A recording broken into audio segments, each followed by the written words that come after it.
Basta kay dito siya na.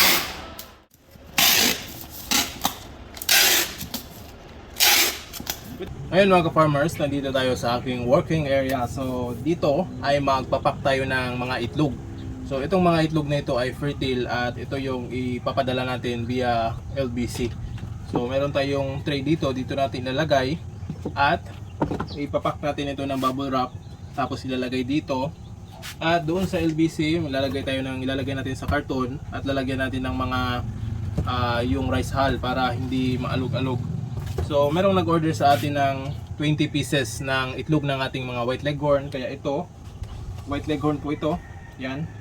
At ipapadala natin ito sa Bacolod. So yung pag-order pala nito mga ka-farmers ay risky talaga dahil yung iba nagsasabi na baka mabasag yung mga itlog. So ang gagawin lang natin ay sisecure lang natin ito ng mabuti para hindi mabasag yung mga itlog at aabot sa ating customer yung mga fertile na itlog at ma-hatch ito. So sana ma-produce ito ng ating kaibigan na nag-order nito. So mamayang hapon, i-deliver ko ito sa Dumaguete para mapadala na. So 4 days na collection natin itong mga itlog. Pag abot doon, 2 days ang biyahe nito. So 6 days dapat pagdating doon, ipapahinga lang ng konti at ipapasok na sa incubator.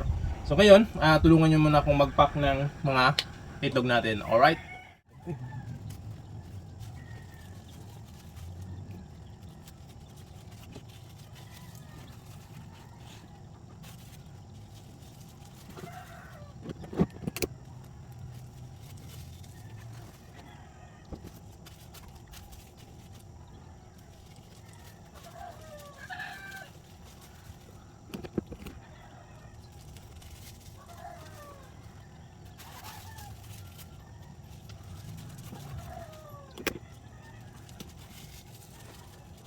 So ito mga ka-farmers, napakadali na naman yung pag-wrap. So dahil first time natin ito, nag-research tayo kung paano natin ibalot yung mga itlog. So ito, yung nakita ko sa na-research ko na gagamit lang tayo ng bubble wrap, tapos ilalagay natin sa egg tray. So simple lang naman mga ka-farmers, kukuha tayo ng itlog. Yan.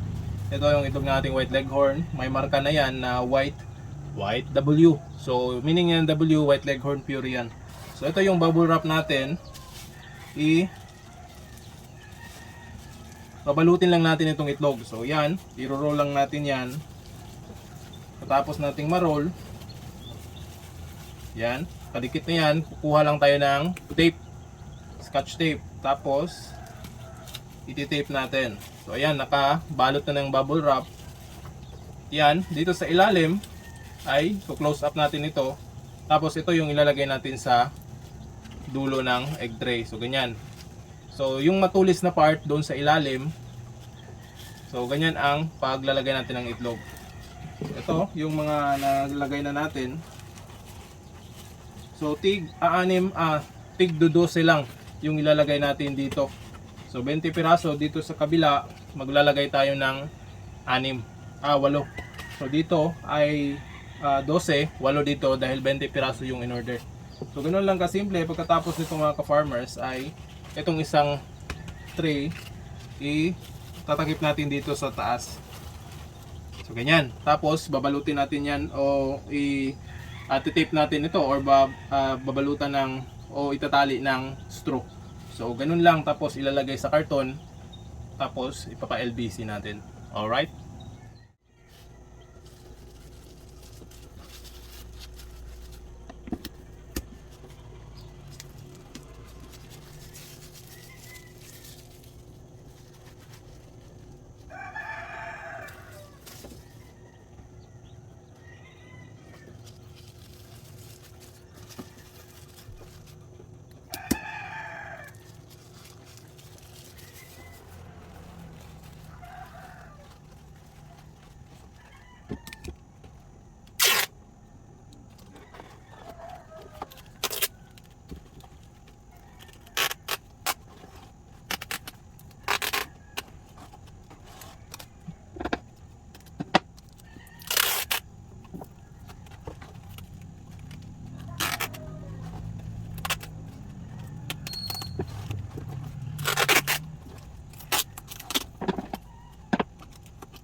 So ito na mga ka-farmers, nabalot na natin yung mga itlog yan. Safe na yan.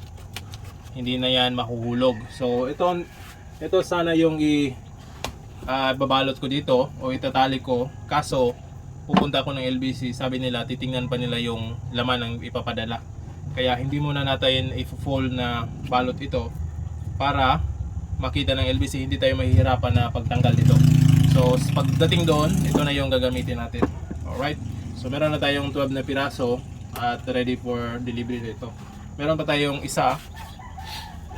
So itong iba, ilalagay natin dito. Alright.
So ito mga ka-farmers, nandito tayo sa Robinsons.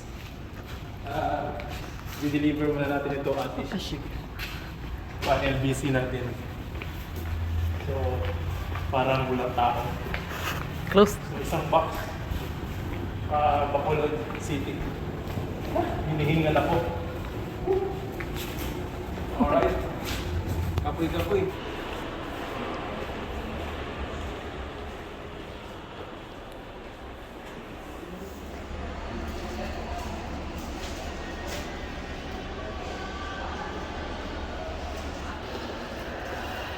Sakay dito siya na ibon. Okay na siya. Ano sa vlog ba kung YouTube. upload sa YouTube? YouTuber ko no hay.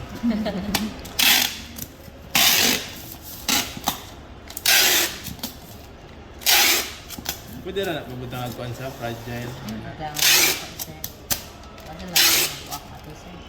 Hindi na. Ayun naman siyang pagkakuan. Ito yung itlog. Ako mabagi ko nagbubble wrap. Kasi katong mostly, nga ito may ginabuhat ng uban nga sheep ang magpasip sila. Putos sa bubble wrap ng itlog. Yan, makita naman wala tanas ko sa YouTube ng mga...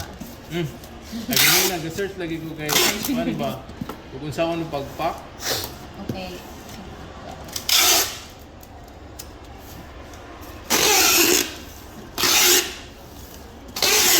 Kasi tawag itong inyong sunod o plastic sa. Katong wood chips. Mura siya katong sawdust. Anang magsipilya gani malagkot ng kuan. Oo. Ano siya wood chips. Alright, let's go.